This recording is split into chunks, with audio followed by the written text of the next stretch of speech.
You're tuning in to the Black Hollywood Live Network, featuring news, interviews, and commentary on all things Black Hollywood. Hollywood redefined. From Los Angeles, California, presented by Maria Menounos and streaming live thanks to Akamai Technologies. This is Black Hollywood Live, This Week. Featuring news and commentary on This Week in Black Hollywood. Black Hollywood Live, Hollywood redefined. You're listening to Black Hollywood Live. And now, the host for Black Hollywood Live This Week, Dario Kristen. Hey, what's up, everybody? You're watching Black Hollywood Live This Week. I'm your host, Dario Kristen. Here joining me in the studio today is Courtney Stewart. Hey, everybody. And DJ Jesse J. What up? On today's show, we're going to cover a variety of different topics, including NFL athlete Aaron Hernandez's updates on his murder trial, as well as Kerry Washington getting engaged and married, and the CNN special on the N-word. But first, you just done gave him all the topics. I gave him all the topics today. I'm giving you everything today. But first, we're going to talk about our buzz meter question from last week, which is, should all mixed people be considered black? You guys voted, and here are the results. 3% of you said yes, 93% of you said no, wow, and 4% said undecided. What you guys say? I think everyone has spoken. Yeah, I mean, that's a landslide. There's nothing we even need to say after that. Okay. All right, you're right. This week's question is, should the N-word be abolished completely? It's going to be a bigger debate that we're going to talk about in the show today, but you guys go vote, and we'll read the results on next week's show. But first up, we got some trending topics. What do we got, Jesse, this week? So, Hollywood Walk of Fame, you guys, you get the stars. Well, a couple of people are about to get some stars that I feel should have already been had. Yeah. Tupac Shakur is finally going to get a star on the Hollywood Walk of Fame, and he'll only be the 4th rap star to ever get one. Mind-boggling.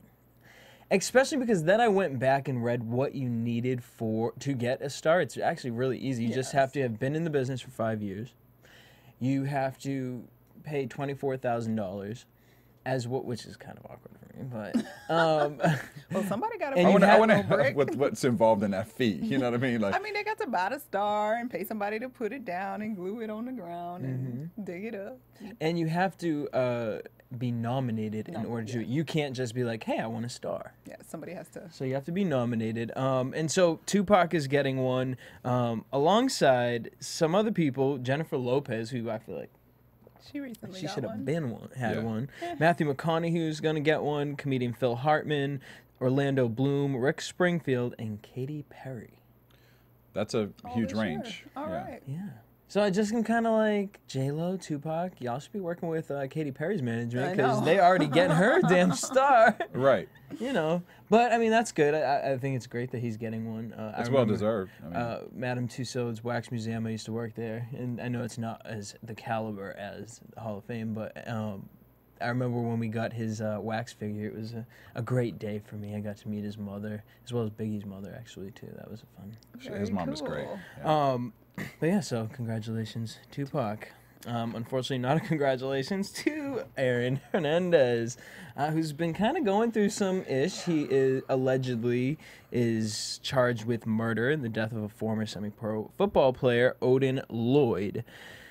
He's also charged with 5 other gun-related offenses, and there's been a couple updates since then. They have some video footage of him destroying surveillance cameras in his house, him holding a gun, as well as a 911 call. So he's being held without bail because of his likelihood to flee, which I'm kind of like, maybe, but he's kind of a big enough person that'd be kind of hard for him just to flee. Yeah.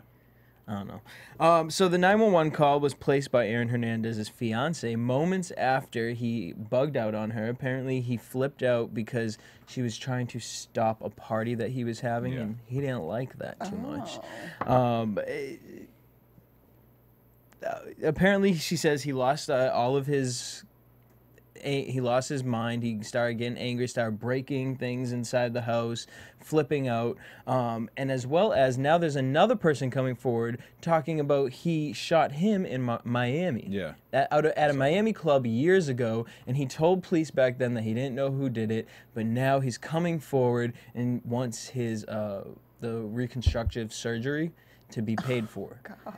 So it's just kind of funny with this story because it's like everything that's coming out about him is allegedly, you know, there's no hard facts pointing him with anything. Okay, yeah, we have the picture of him with a gun, but I mean, we can go on Tumblr and find people like that. Right. But every story is just, I don't know, every story kind of has holes in it, but it's kind of like, you know, the first time it's like, oh, well, maybe it wasn't him. The second time it's like, oh, maybe it wasn't him. And now it's like some man coming up from Miami talking about he just likes to go around shooting people. Well, the funny thing is we were kind of having this conversation earlier, Courtney and I, was, you know, he has a lot of female fans, well, fans in general, because of the way the way he looks. And so people were finding it hard to believe that he was doing all this stuff because of his looks per se. But I think once the girlfriend came out and she said that he was a little cray-cray, I think that started to kind of confirm how crazy he really might be. Well, I mean, it's the same thing as Chad Ochocinco, too. I mean, no one wanted to believe that. No one wanted to believe that Chris Brown punched Rihanna. Right. These were three guys that are all considered attractive.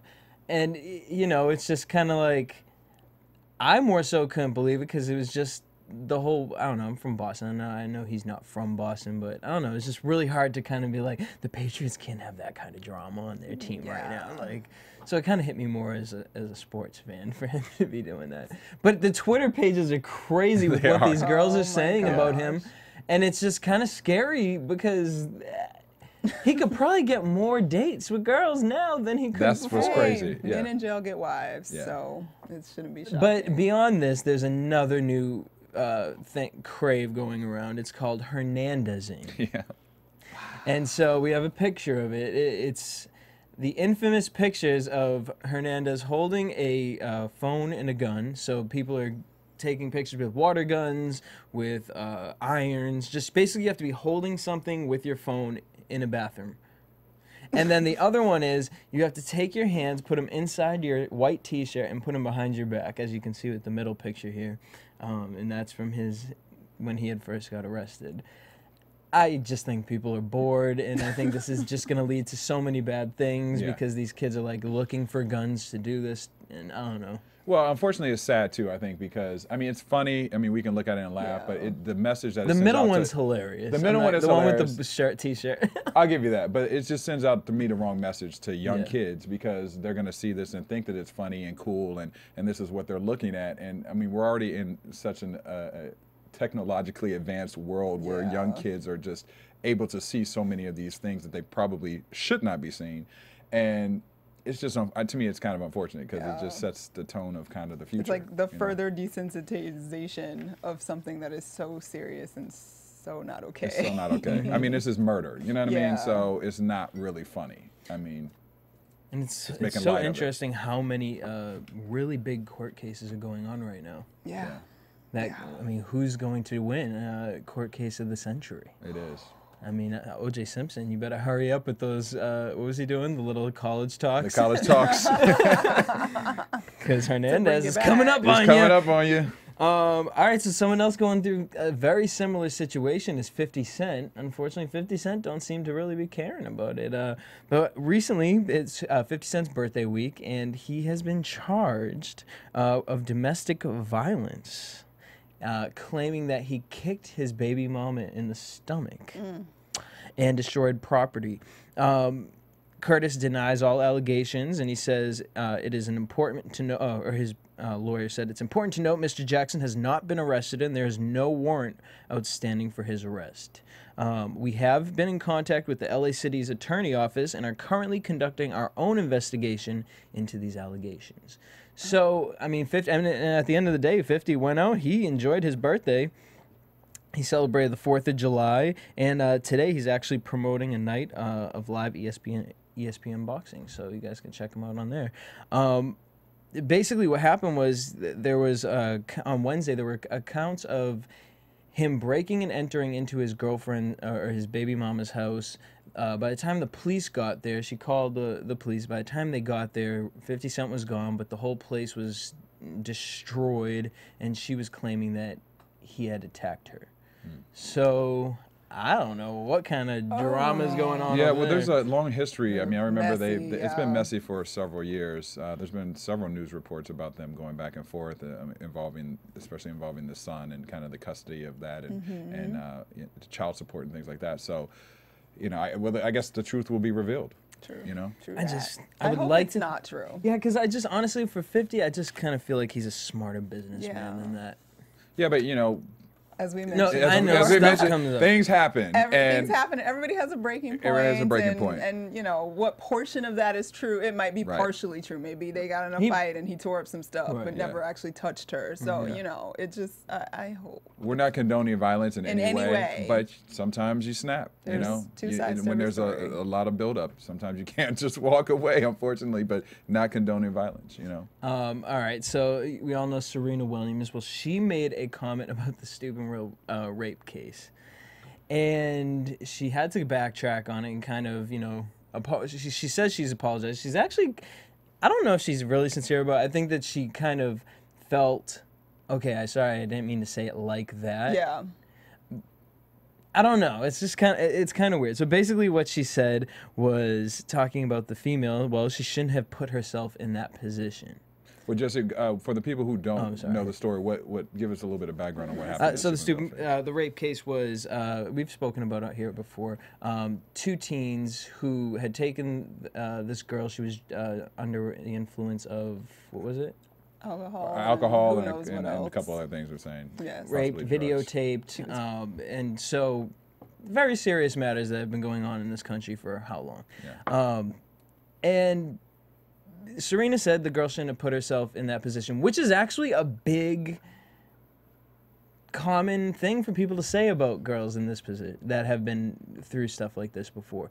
But then she also went on to say, I guess apparently on the phone with her sister Venus, saying, top 5 player, it's boring and won't be invited to cool parties. If she wants to be with the guy with a black heart, go for it. Those remarks were interpreted towards this rape case and just promoting the fact that, I mean, hey, if you want to make it in life, you got to kind of go with the flow, go with it.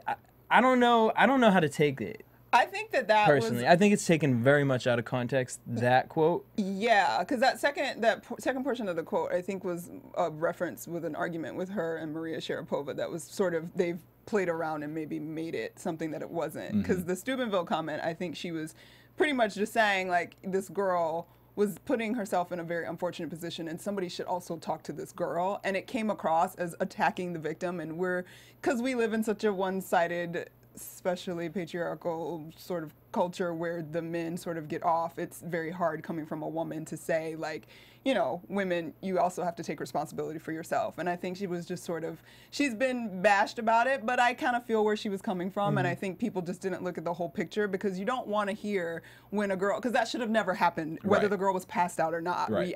She does not deserve that, period. But I think we also have to, she was just trying to say, be self-responsible. Right. And that was not a responsible thing for you to do Right. in that sort of environment. So it sucks, and you don't want to hear that coming from a woman. But I kind of don't like that she backtracked, that Serena has had to apologize. And I get it, because she's a public figure, so she's got to apologize. But I think she should have just maybe clarified a little bit more and, stuck with what you say and what you believe. Like, I don't think there's anything wrong with saying, like, young ladies going to these parties and getting face drunk and passing out, or sitting your drink down and not paying attention to what happens with that drink and not getting a new one because somebody could slip you something. Like, those are things, because we live in the real world, and those are things that can happen, and bad things can happen. So I think she should have just clarified maybe a little bit more, but not just be like, I didn't mean to say that, because she meant to say that. Yeah, and maybe it was her PR or whatever, Yeah. but, we've talked about this several times on the show. Young girls do need to take responsibility. Yeah. We were saying,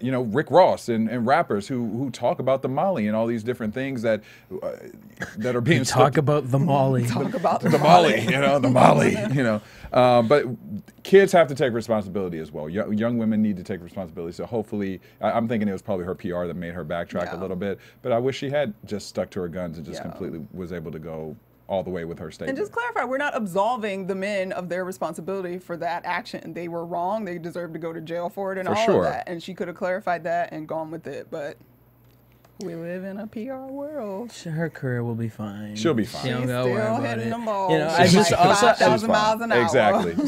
she's a very real person, real down to earth, and I just think she was annoyed because she just had to keep apologizing. She's like, I've already done this. Yeah. You know, leave me alone. And of course, they can take anything and turn it It's into. tough being a celebrity. Yeah. You know. Well, it's not tough for 19-year-old Malika Firth, who is now the first black model actually to ever be used in Prada's new campaign. She's not the first, but it's the first in 2 decades. Naomi Campbell was Was the previously, first. right? Previously, yeah. The first and the last. And the last, yeah. Up until now. This is a new campaign that they're going for. They're deciding to go with, and this is very odd for them because this is what they had to say about why they haven't. They said the reason we have not used, the agency has used fewer black models on their books more than whites, is claiming that is because white models are more popular with fashion clients. But there has been a change as of recently. A lot of the higher up designers are starting to go more towards Asian, Latina, and Ethiopian cultures is where they're kind of drafting. Listen, them I now. think fashion, like anything else, they can say what they want, but the world is changing, and they're going to be forced to change, and this is just the beginning. So we will see, I'm sure, a ton more African-American women and men in fashion shows because this is what the future holds. And this chick is this young lady is beautiful, first of all, and there is a Gives lot me of a little comparison to her. Karuchi. Yeah, I give you that, but there is a lot of comparison to her to Naomi Campbell because of her course. English background. I think she's part Kenya and her mom or dad is from London. You know, I mean, it goes back to our buzz meter question: should mixed race be considered black? Look at this girl; you don't even know what she is. You know, this is she. She looks white to me. That was just going to say. She looks white to me. In that picture. In she this does. And picture, low-key, possibly. Some of the but pictures in- I was going through, it was hard for me to like pick which one I was gonna use because I didn't know if she was her or the white girl.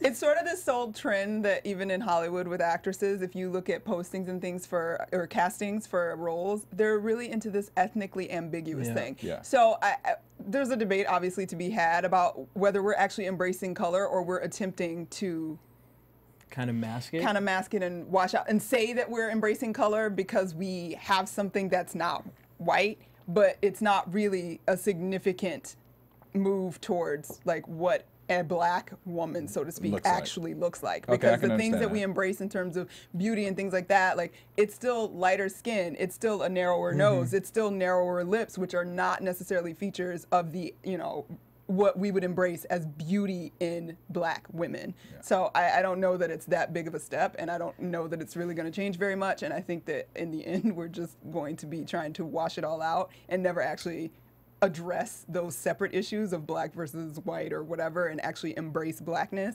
We're only embracing what's in the middle because it's easier. Good. No, I was going to say I agree to a portion of what you're saying, but I disagree with the second half. Well, I'll tell you what I agree with. I agree with yes that a lot of times these things are more whitewashed down, and they take. I saw several different pictures from this campaign, and this particular picture that they used, sure, I would say that it looks more like she could be racially ambiguous, but there were other pictures that she didn't. But I think that when looking at even Fashion Week, there's a lot more darker skinned models that are being used now. So that is changing. And we can't have, we're not gonna have all the change all at once. It's gonna be baby steps. So at the end of the day, she's considered She's black. not white. She's not white. Is the point. So that's the point. And but I agree with what you're saying that it's a bigger conversation. What? It's a very extended I was just gonna conversation. go on. Well, wait, should all mixed be considered black? No. Yes. No. I don't know. I don't think. Well, you Well, know, from that perspective, it is because it's not white. So then, Right. in their eyes, that is putting color on our thing. And she considers herself black. Yes. That was my point. You know. So. you know, it's funny. I honestly gotta say, I kind of am siding with Daryl on this. I think it is going. It's going to change actually quicker than we think.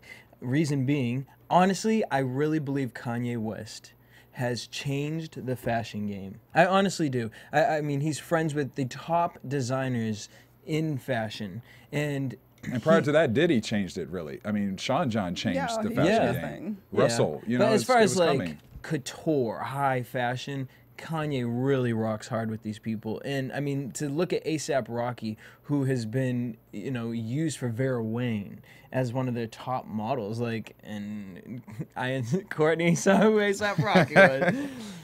I mean, you know what I'm saying? What and I'm saying is they have the younger generations coming up. That's what's appealing to them. So that's who these people, if they want to keep selling a product to the younger generations, they're going to have to change with the times. Okay. And how do you feel? Courtney doesn't. I mean, I think this is a conversation that we cannot have in 5 minutes. I think it's interesting that you bring up A$AP Rocky, number one, because I think black men are put in a slightly different category. I agree with you. And I think you really honestly can't compare in terms of beauty situations and things that we find acceptable culturally about beauty and things like that. And whereas, yes, we've seen some, especially right now, we were just talking about for the fashion show, the Haute Couture Fashion Week in Paris, they're using black models. All dark, mostly dark-skinned models. That was Christian Dior using dark-skinned models because the theme around that collection was a sort of international thing. So it was like Africa and South America, and so that was sort of why it was acceptable. So to actually say that that is an embracing of black women models as beautiful is something very, I don't think we can make that leap yet. Would I like that to be the case? Absolutely. But do I think it will anytime soon? Probably not. All right. We'll see. That's just where it is. We'll see what happens. I would love to be proved wrong, by the way. Like, I would love for it to like. Yeah, like where is the a new couple Naomi years. Campbell of our time? But think about that though. Why has there really only been Naomi Campbell? Yeah.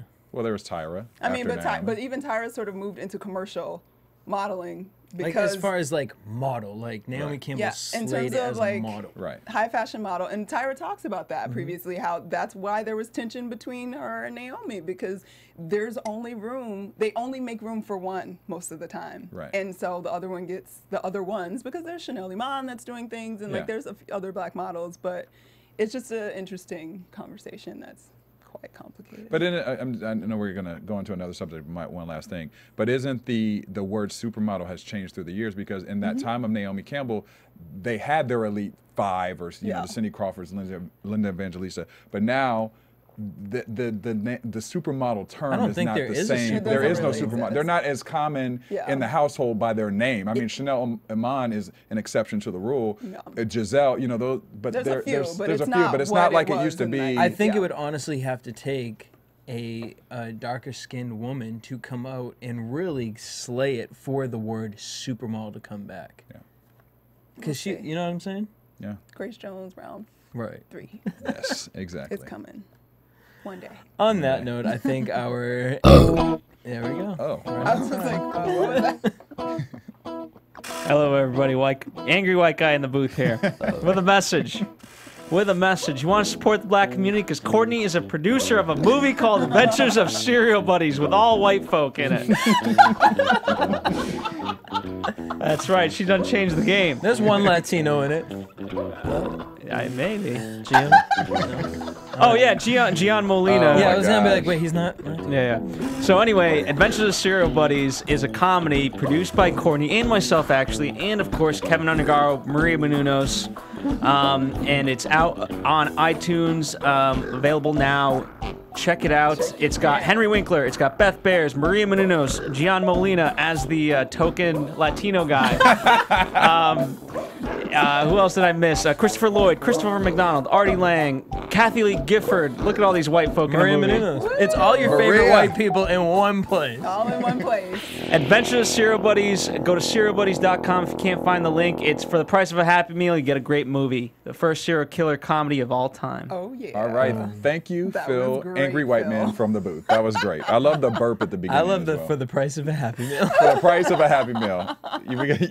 You can stay another week, Phil. Oh, my God. All right. Now on to some gossip and rumors, Courtney. What we got? Gossip and rumors. I don't know how to recover after that. I'm crying. All right, so this week we got some legal things going on and some funny things going on and lots of interesting stuff. First up, we've got Pharrell versus will.i.am. They are duking it out in court. So basically what's going on is that Pharrell Williams wants a judge to rule that the trademark for his I Am Other company is not infringing upon will.i.am's I Am trademark. So will.i.am owned the I Am trademark since 2001, and he filed paperwork back in March and then again in May against Pharrell to try to get that company to stop using I Am Other because he says it's infringing upon his trademark that he already owns.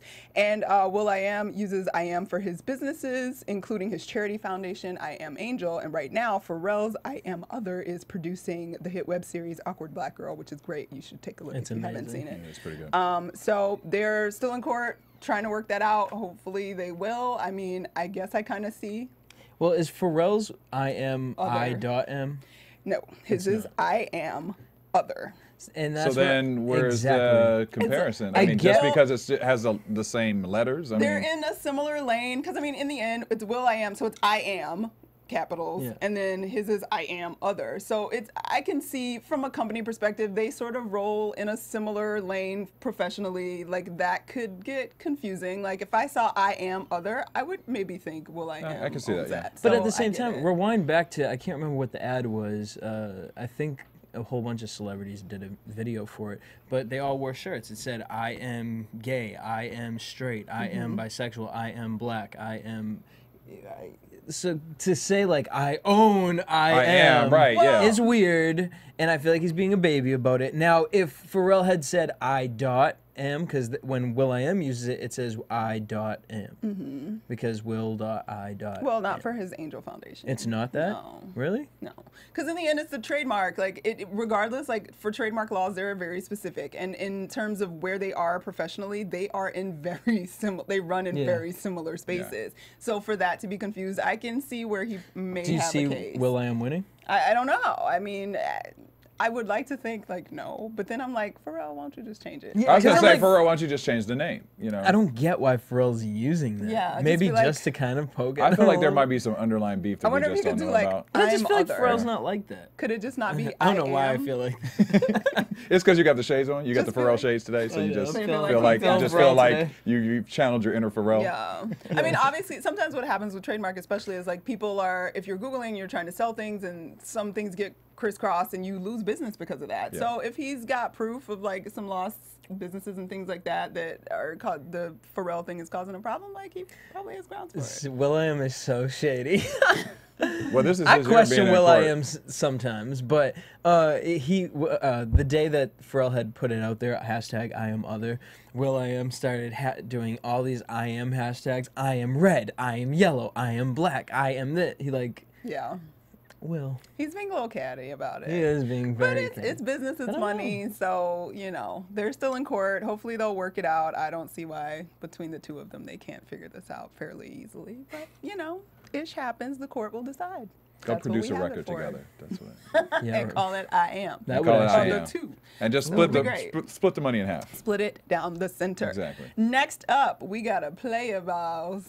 Okay, guys, y'all remember Michael Jordan back in the day? He's still getting his play on with his wife now, but apparently back in the day, he was a little bit of a, I would call this a dirty old man move, but I'm going to just let y'all decide. Okay, so back around 1995, former MTV VJ Kennedy, those of you remember curly hair, glasses, she was a lot of fun. So she was hanging out, having a little dinner with Michael Jordan and with Russell Simmons, and they were playing dice. And apparently the dice game was getting a little boring for Michael Jordan. And Michael Jordan decided that they would play for an evening together. And by So- evening, you mean? I mean, he said, if I win, you come back to my hotel room with me tonight.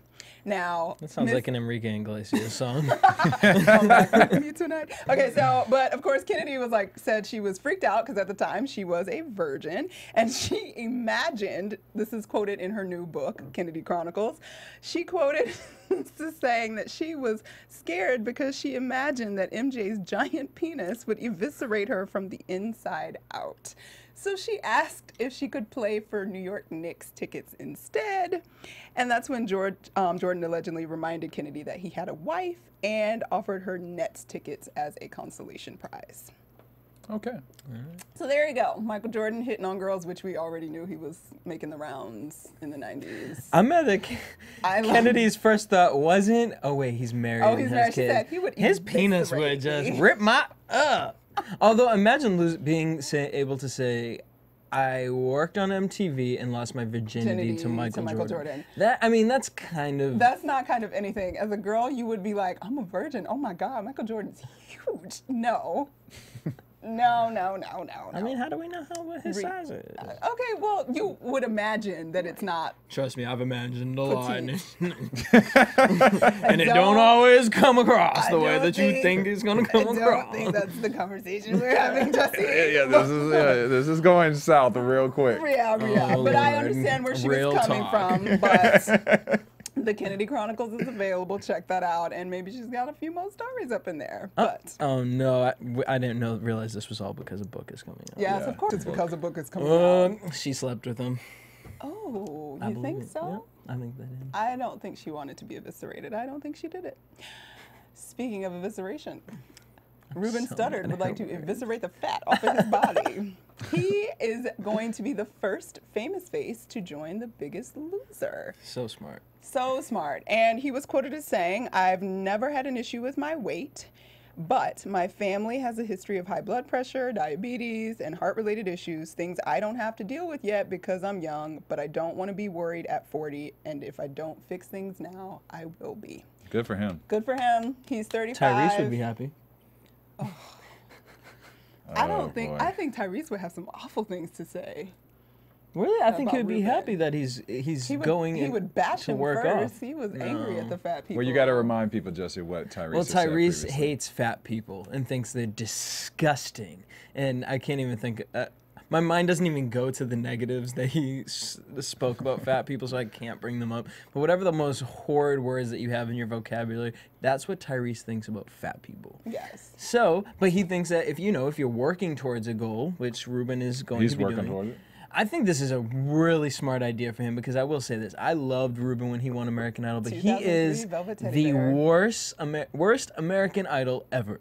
In what regards? He hasn't done anything. Every other American Idol has done something. Even the guy with the gray hair had a show in Vegas. He's done things. he had his- He moved to gospel music. Yeah, he moved to gospel. Decided to not sort of go the mainstream sort of secular route, and that's sort of why he maybe kind of disappeared for most people. Well, I think this is great for him because he's going to go on the show. Yes. And from a PR perspective, you got to get the sympathy of America. And I think America will see a great story in him.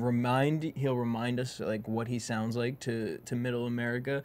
And I think that this could actually do very well. And for then his he'll career. follow with an album, and he'll I make hope millions. an R&B album would be really nice. It would be Yes. great. I would love to hear him sing again. Ruben so. back, and we got all like in shape. Do what you do, brother. And he's a big guy. He's like He's a big 6'3". dude. Yeah.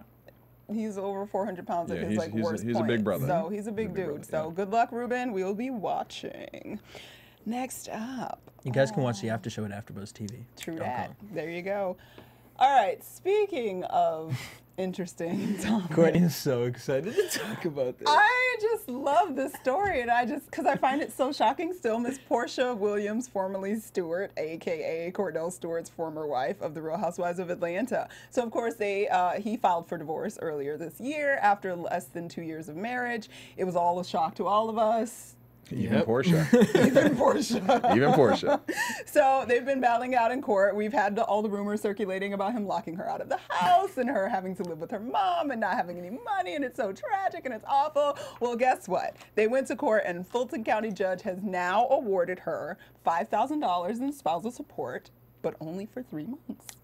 she only gets 3 months. That's crazy. Now, why only 3 months? I'm not sure. That's just what the judge's decision was. I assume it would be in terms of what the length of their marriage was and her ability to get work, and those are usually the things that sort of tie into what kind of spousal support can be gotten in this type of situation. So she's still got her job with the Real Housewives, so I guess the judge was like, girl, you don't need his help that long. She gave him a little bit, and that's all she gets. She also, Cordell has to pack up her things and ship them to a storage facility. I don't like this at all. I don't like that this man is allowed to put her stuff in boxes and ship it anywhere. Yeah, I think that he should have to leave the house Or and a she can go third get her party. stuff. Yeah, Or a third party. Yeah. Or a third party has to oversee it happening or something, because that sounds crazy to me. But I understand they don't want to interact, and she's not allowed back in the house. The house is Cordell's. This poor girl. I don't know if it's a poor girl. No? type I feel kind of situation. bad for her because after watching the show, she just seemed like so naive with a lot of things. And my thing is, if anybody who watched the show, she, you know, when they had the little, they were doing the bachelorette party or going to the strip Yes. club and she didn't go, she should have went to the strip club. She went, you know, she was talking about why she wasn't going because of her husband and the girls were making fun of her. She should have went.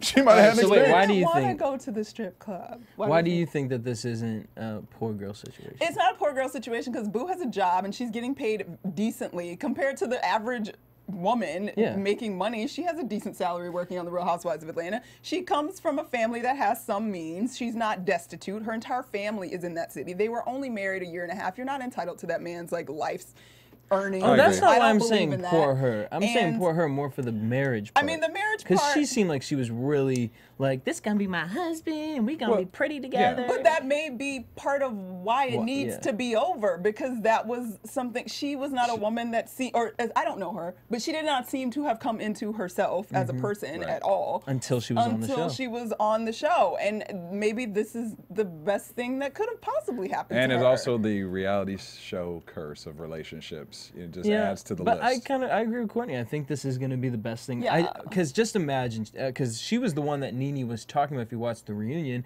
saying someone needs to go on the cast. And I guarantee you, as soon as this happened with Cordell, all those girls stood by her side, and I'm Yes. sure they're going to help her become the woman that she's supposed to be. Yes. And I'm really actually excited to see Yeah. her. And the on way this it new went down season. was horrible, if it's true entirely. Right. We don't know what's true. But the whole Twitter thing and finding out on Twitter and him being in the same house, like when she finds out on Twitter, that's insane. But if that is truth, then this is the best thing that ever happened to her. So she'll be fine. She posted a picture on Twitter. She went to Nene's wedding, said it was beautiful. She was smiling, looking sexy in a very black low back dress. Portia doing all right. She'll be all right. She's a beautiful woman. She won't have any She'll problems. find P.S. another Did you one. hear? I heard that Nene's wedding was all set up. Of course it was. Okay. Duh. It's reality TV. Next up, speaking of weddings, congratulations are going out to Miss Kerry Washington and Nnamdi Asomugha. I think I said that correctly. I apologize if I did not. Apparently, they have been getting it on since last summer and decided to make it official on June 24th in Blaine, Idaho. They got married. All right. That's random. That is very They had random. lots of potatoes for their I don't know why I was gonna say funeral. Lots of potatoes. Maybe she's shooting like up there nearby somewhere. I don't know. That's It was strange. probably He's a San Francisco 49er, so maybe, you know, the Bay Area, they Meet him just drove halfway. out to wherever they could go in private. Who knows? They've been dating since last summer. Kerry Washington's private life is very private. Yeah. She has been very private, and we don't know. Because much did y'all of know she was anything even talking to him? I didn't. No, nobody really knew. Well, a per lot of the se. social media outlets have been reporting they were not only shocked that she got married, but they were shocked that she married a black man. A black Yeah. man, because she You had know. dated. She had previously been engaged to David Moscow, an actor, and they had dated for years. And they broke up in 2007. They broke off the engagement, and since 2007, it's been pretty mum about what Yeah. she's been doing and who she's been doing it with. But She pulled an Olivia Pope. I'm not mad, girl. She kept it. She kept it private and real. And if they're in love and life is great for them, then that's I awesome. hope it works. That's a really short time to be. I mean, for celebrities. she's 36. He's 31. They're both activists, and He's a sports player. he is, but they're both involved in similar things. Apparently, they're both involved with Bill Clinton's foundation and do a lot of philanthropy work, and so they seem like a good match. She pulled a Janet Jackson. Yep. She did. I mean, I mean, Janet kind of got the better end of the stick in this situation. Yeah. Oh, Yeah. stop I'm it. just Nothing kidding. could be amazing. I've never heard of him, but They maybe look, he's really good. no, but they look good together. They do. look like they would be They're an Yeah, attractive together. they're gonna couple. have an amazing batch of kids. Yes. Well, there you go. So Congratulations, Carrie. Wishing you all the best of luck. Yes. Well, speaking of Carrie, if you go to iTunes, you can download some previous episodes of Scandal. We have a Scandal AfterBuzz show as well. Yes.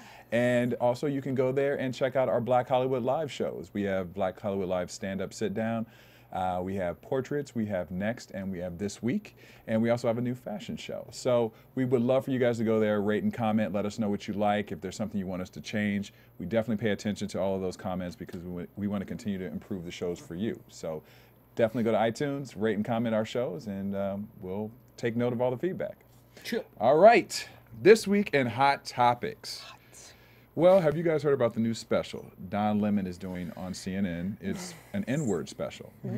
So Don has been talking about the uses of the word, and he has said that he thinks that the N-word should not just be abbreviated as the N-word, but when journalists actually report that they should use the word, the full word. I don't even like saying the word, so Yes. you know it's hard for me to say, but we all know what it is.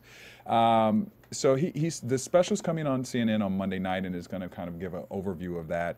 And what Don is saying is that he does not condone the word, he does not condone the uses of the word, but he feels that now with people being able to abbreviate it as N-word, that it sanitizes the word. It doesn't give the same effect. So he thinks that if people go in there and say the full word when they're reporting, that the world will see how hard this word is and how much force it has in the community.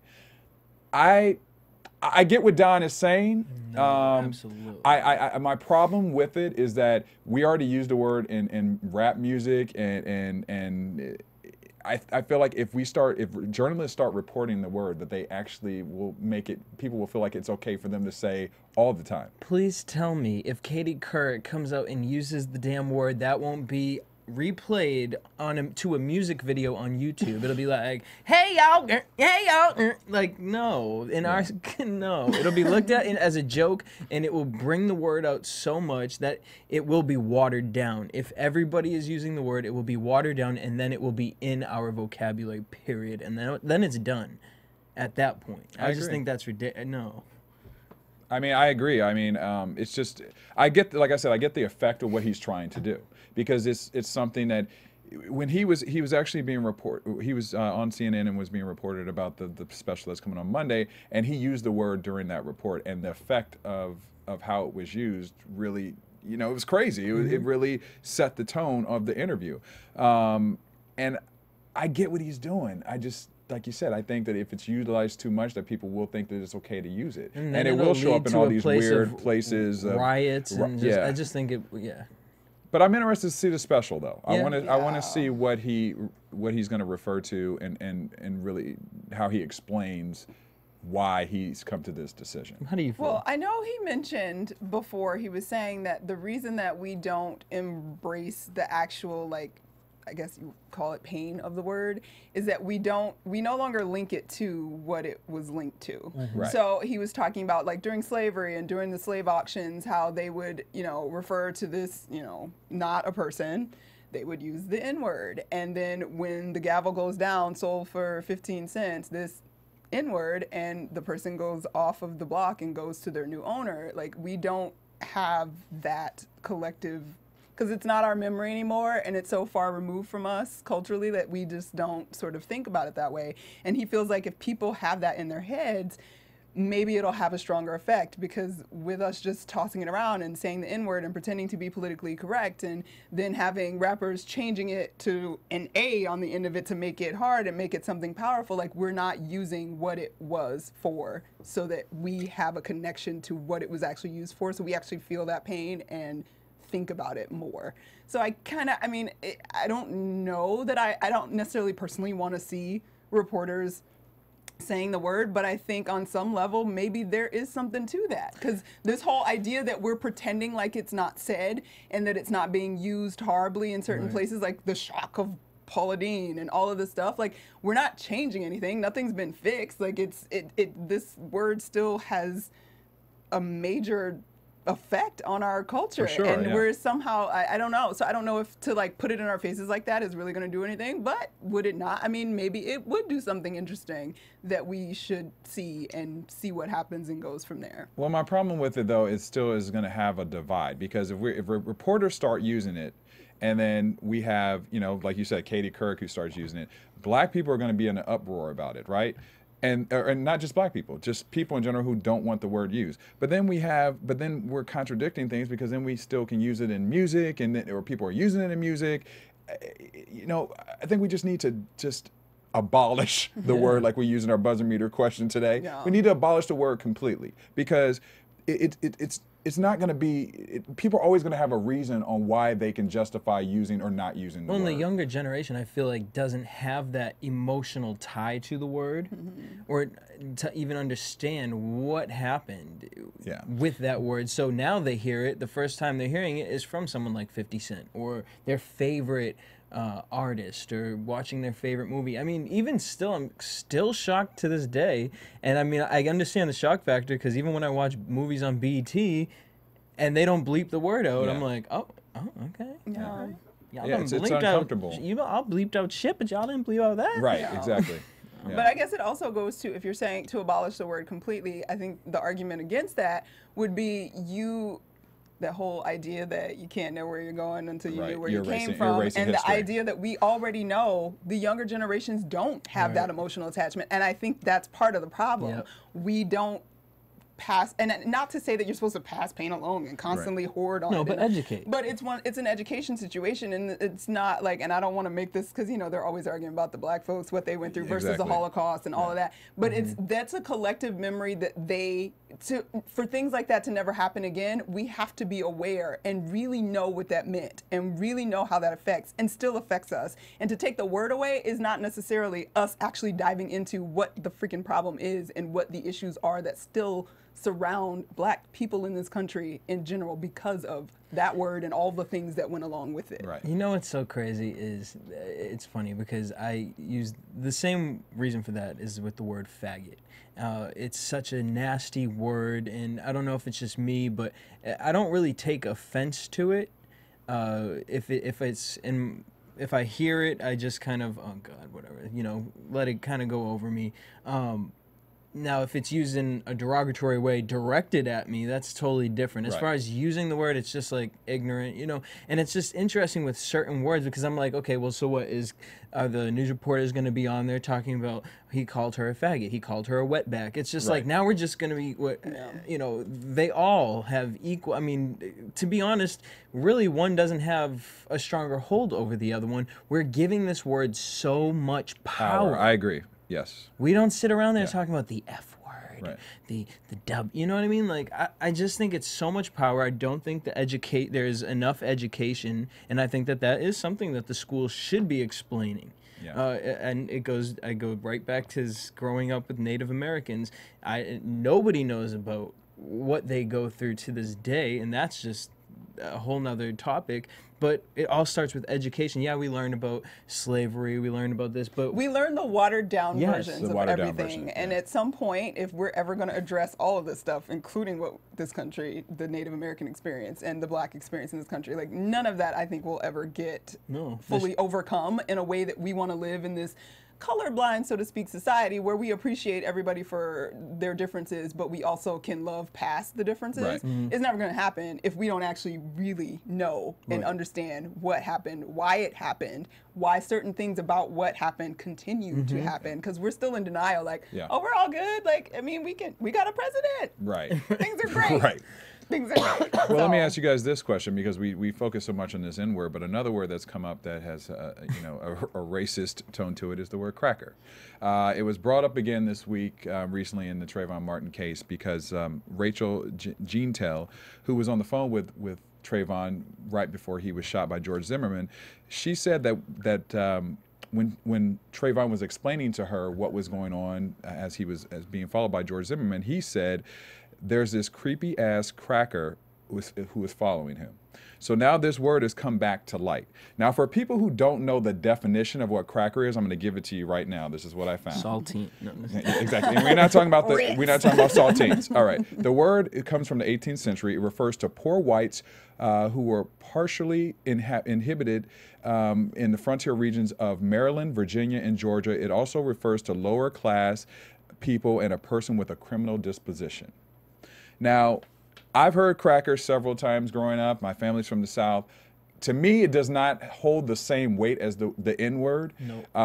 It doesn't cause the same pain. I don't think it's any comparison. Now, this word has come to light again because of the Trayvon Martin case, and people are making a big deal about this word, cracker. But I just don't feel the same effect on it. It doesn't have the same pain and history associated to it.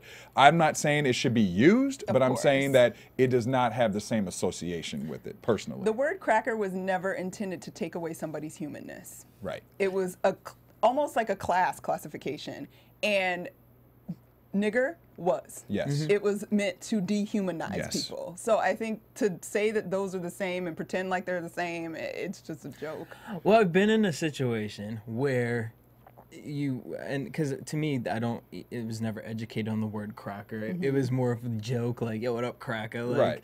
in that sense of it. Growing up, I was with many different diversity as far as races.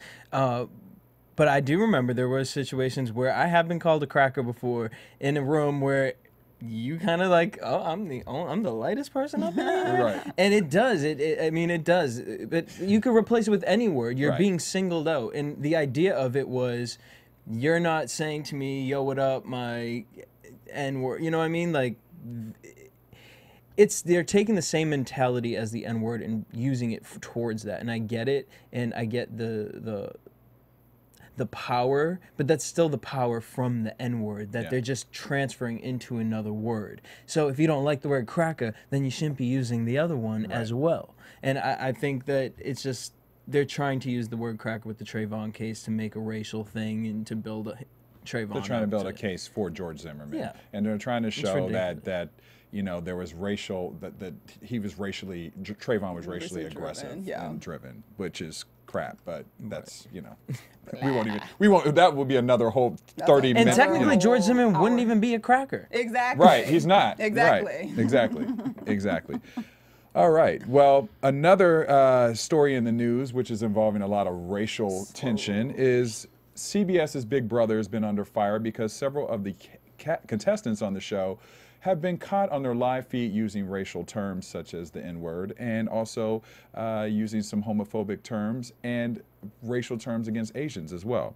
It was caught live the other day where a contestant, Gina Marie Zimmerman, Aaron Grease, right, that's ironic, right, and Caitlin Bannaby made comments about several of the other cast members, one being a black team and a young Asian woman, where they said blacks stick together and they are tokens in this house. Oh. They also commented about another AA contestant by the name of Candace Stewart, said her blackness is showing now that she's not on the block, meaning the chopping block for the show. And Caitlin was talking to another contestant by the name of Amanda Zuckerman, and she said, I can't stand that N. And she freaked out and said, I just said the N-word. And the other contestant said, so what? Now, yes. First of all, let me just start here. You're on a live feed show. Yeah. People are paying attention to everything that you're saying and you're doing. Don't be stupid enough to even think, to have the audacity to think that you can say whatever you want on this show and not have any repercussions towards it. Now, since that has aired, CBS made a statement and said that they don't condone any usage of what their contestants say on the show. Which I don't throw any blame. Because I a lot don't of blame people them. are They don't talking know. about they want to go boycott the show, and I'm like, it's not the show's fault for this. There's some ignorant people in the cast. The young woman Erin Grace has been dropped by her modeling agency. They made a statement today and said that they were not happy with what she did and how she was portraying herself in the show, so she was dropped. But my question is, a lot of people in social media are asking this too, should Big Brother drop those contestants from the show? Because they're still on the show. And I think that they should drop them. I don't think they should because two things, and it's kind of playing devil's advocate. One, I feel more people are watching Big Brother than they are the news. So if this is the word you want to say, we're using certain words. I mean, it is bringing up certain topics now, and it's bringing awareness to these ignorant people who are in there. And we have seen shows like The Glass House, Real World, where there are people, I mean, it's real life, so these are real life things, and these things will come out on air, and it's up to the other castmates and the people who are around them to kind of teach them. And I mean, The Real World was the best example this year as far as the guy using the N-word. It's about kind of taking him out of his element and being like, yo, on national TV, you can't say A, B, C, and D. I mean, they come off a little more malicious than any of the other ones I've seen, but I mean, I just think it's kind of, they buried their own grave. To take them out of the house, you're destroying something that was kind of, you're going against the rules of the actual show, which people do take very seriously, and it's kind of, they dug their own grave as far as they did, but I think that they need to start making people more accountable for what they're saying. You know, like, because by keeping them on the show, I feel like it still gives them the power, because it's like, oh, well, I said it, and there's no, oh, okay, so yes, one got dropped from a modeling agency, but there's no real repercussion. They're still able to have the opportunity to win this money, and they made these stupid statements on air in front of, you know, a live audience, in live feed. I think there should be some type of repercussion for that. I don't think that it should just be where they're able to stay on the show. Yeah, I think for the very reason that you said they shouldn't is why they should be kicked off the show, because something like Big Brother gets more viewers sometimes than the news. Yeah, I think that, which is scary. It's kind of like two-sided though for me, because I think dropping them is CBS making a statement that I think is strong and powerful and shocking, actually, that they would drop somebody like that.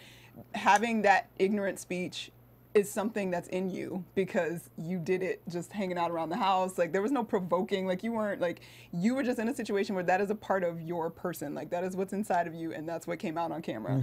And that's fine that that's inside of you, but if you are expressing that, this is not something that we want representing us. And for that reason, you cannot be a part of this. And so on a one level, that may be a teaching moment for them personally that actually forces them to sort of be introspective and figure some ish out. Like, why would that be in me to say to begin with, like, ever in life? So I think that says something, but at the same time, it takes away that ugliness that is in front of us, like, that we get to see people are still doing this. And I feel like we are so ignorant to knowing that certain things or certain feelings people have exist still, because we live in this like veiled existence that everything is PC and okay and whatever. So I think to take that away, it also kind of is not a great thing either. But I feel like in terms of like a person themselves, like, oh dang, I lost my chance to win $1 million because of some ignorant ish that I didn't even necessarily mean per se, but there's something in me that made me say it. Like, why would I do that? Might be cool for that individual, but at the same time, I think we lose that other moment of being able to look at them and being like, that is really ugly. Because we need to see the ugly of ourselves for anything to ever like turn around. Well, you know, it's funny with the whole Paula Deen thing that is happening. I feel like more people, if Big Brother was to really go ahead and do this and remove them for the show, I think the smart idea would be to make a big PR campaign about it. As far as, no, as reality TV, we're not standing for this. We're removing them from this because they are, I mean, not that they are role models to people out there, but people do watch them on TV. As simple of a damn season that you only get, they watch this show and they remember these people for years after. And they go travel places just to see these people. And it's kind of like, no, you know, we don't want people coming onto the show, exactly like you said, thinking that they can say A, B, C, and D. You're coming into a house that is all different races. So, I mean, they would just have to have a really strong PR campaign for them to take them. Don't just take them out the house just because it was in the paper. And actually, no, I mean, and when I say take them out the house, I mean, I agree. They need to do something where they need to explain why and make it known and build a bigger, you know, PR campaign around that. But I still think that they shouldn't have the opportunity to win the money. Yeah, the winning the money thing is a problem. I mean, I'm sure legally the contract that you signed for Big Brother, these people wouldn't be able to come back. But would they be able to come back as far as saying like, well, it was freedom of speech. We were in, you know, a private room. I don't know. I went to language rehab and now I'm better. Like. I mean, But I'm sure the Big Brother's contracts could be like, yeah, I'm well, sure you it's just like, shouldn't have even you shouldn't have done that. blink in that I'm sure room, they and can so you pull a gone. plug. right, Yeah, exactly. whoever I'm they sure that want. contract is quite Yeah. tight. Well, this has been a week of a lot of racial profiling and race-related Race stories. relations. I think maybe a month ago we had talked about the University of Texas in Austin, where there was a case there involved with affirmative action. There was a young woman by the name of Abigail Fisher who said she was denied admission into the university because she was white. But we later found out a little bit more information to the story because we found out that she didn't have the academics up to par that other students had. She had not had any kind of good programs behind her. So with her not being admitted into the school, it really was a bigger picture versus just it being about her being white and that other black students were allowed to get into the school because of affirmative action. Well, the case has been opened back up this week, and the Supreme Court has said that they want the lower court to take a look at the case again because they feel like maybe there was some justification to what she's saying and they wanted the case looked at again. But they didn't want to make a decision on it. But they didn't sent want it to make a back. decision on it. So. Yeah, but she didn't meet any of the school academic guidelines, so I don't think that really End of story. it's end of story. Yeah. At the end of the day, if she was an A student, was the president of her student council, and she didn't get into the school, but yet a black kid got in and they didn't have any academics and they just got in because they were a black kid, But that's a that never different argument. happens. That's why it's so frustrating to me to see these cases. Like, and obviously they have some legal merit, which is why it made it all the way to the Supreme Court. But it's so frustrating because we put out this idea that this white girl got denied admission to this university because some unqualified black kid got in. That is never the case. Right. Like No, it's true. that's not how affirmative action is set up. It's never been set up that way. And if that were the case, there would be tons of black kids at all of these top 10 top universities schools, yeah. No, that it's they true. can't get into. And their populations wouldn't be barely 4 or 5% minority populations in the top 10 universities. None of them have like over 10% of a black population or a Hispanic population. So I'm just annoyed. Sorry, that was a tirade for no reason. No, I mean, you have a a lot relevant of people point. need to really look up and find Understand the law of what affirmative action Yes. is. I agree. Because But it's funny. We had Ebony. When both of you guys were out of town that week, we had Ebony in here, and you know, she even came out and said, she was like, the idea of what affirmative action is not even legally what the definition stands for. And it's funny because the topic that week was, should affirmative action be updated or changed? It was one of our questions. How can you want to change something that you don't even know what the rules real to? rules But are? nobody, Yeah. because we just live in this world where we take the headline, white girl not in school because the black kids get to go to school now. Like, and that's what image is perpetuated through our country about what affirmative action is. And it's just not truth. And it's really, really frustrating. Sorry, I went to one of those. No, listen, it universities, happens. And that's why the feelings are there. So, and yeah. And I mean, literally, there's still schools. Even when I went to school, there were kids in my high school when we were all applying to the same colleges and things like that that would literally have said to me, oh, you got in there because you were black. No, trick. I got in there because I had all of this too, and we live in a culturally biased testing society that still exists, by the way. The SATs are still culturally biased. Yes, Nobody they are. has fixed that. No. Nobody wants to talk about that. So anyway, that's not affirmative action. I'm glad they didn't like rule against. I feel like we need to give her a hug right now. I'm I feel you. pissed. Like, it's I feel you. frustrating. Listen, Sorry. Anyway. All right. Well, our last topic of the day, or last story, I should say, is L.A. County is being asked to pay $12.5 million for racial profiling as well. Just good. Yeah, This is they owe a lot more money than that. They a got whole off lot of cheap. different topics.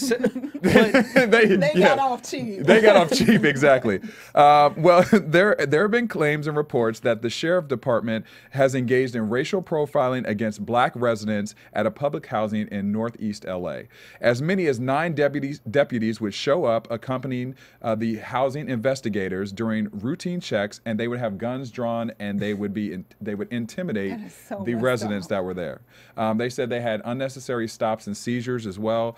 And so now they're trying to come back, and the black residents are coming back and saying, listen, this all happened to us. We're going to sue you guys. And they're saying that each person is asking for about $40,000 a piece, but there's clearly, several people involved in this. This goes back to something that we talked about before, the stop and frisk laws that were in New York. I think that the only way you can really set examples for people is to sue them and take the money. You got to hurt them. You got to hurt them in their pockets. So I hope that these residents win, because this, obviously, we need to stop this racial profiling, which is I don't know what's gonna stop it, because it seems like the subject that we continuously talk about. I don't think they're gonna win, though. You don't think so? No, because I just think this problem is so big across America that with our police departments, that then you're gonna get a whole bunch of other people who are gonna come up and probably legally do have the right to do so as far as suing them, because growing up where I grew up, I mean, this is the case. This happened all the time. So to hear this, it's like, okay, that's a regular thing. I'm proud that they are standing up to make at least get it in the court so it's talked about. Yeah. I know that they're just now kind of putting the case together, but I hope they do. I hope they win. I mean, this is Lord, then I'm raising up for the traffic tickets I'd be getting out here. Right, exactly. But I mean, it's just I'm tired. I'm just tired of the whole racial profiling thing. I'm tired of just talking about it, because it continues to go on, and it doesn't make sense. And it goes back to everything we've talked about today. It just does not make sense to me that in 2013 we still are doing freaking racial profiling. Well, it's 2013, and if you watch our show every week, we have 4 different topics at least on it. It's sad. Race issues in America. All right. On the next. On to the next. But this week. you guys should tweet us and let us know what you feel about some of the topics we had today. For sure. We would like and to how hear you feel. And how you feel. Let us know, and we'll definitely talk about it on the show. But thank you for tuning in to Black Hollywood Live this week. I'm Daryl Kristen.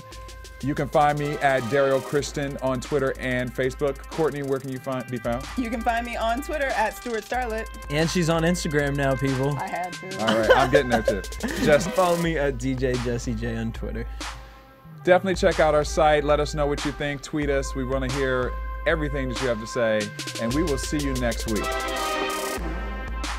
From producers Maria Menounos, Kevin Undergaro, Phil Svito, Dario Kristen, and the entire BHL staff, we would like to thank you for tuning in to the Black Hollywood Live Network. If you have questions or comments, tweet us at BHL Online or email us at info@blackhollywoodlive.com. For more exclusive content, visit blackhollywoodlive.com. This has been a presentation of the Black Hollywood Live Network. Hollywood redefined. The views expressed here are those of the host only and do not necessarily reflect the views of BHL or its owners or principals.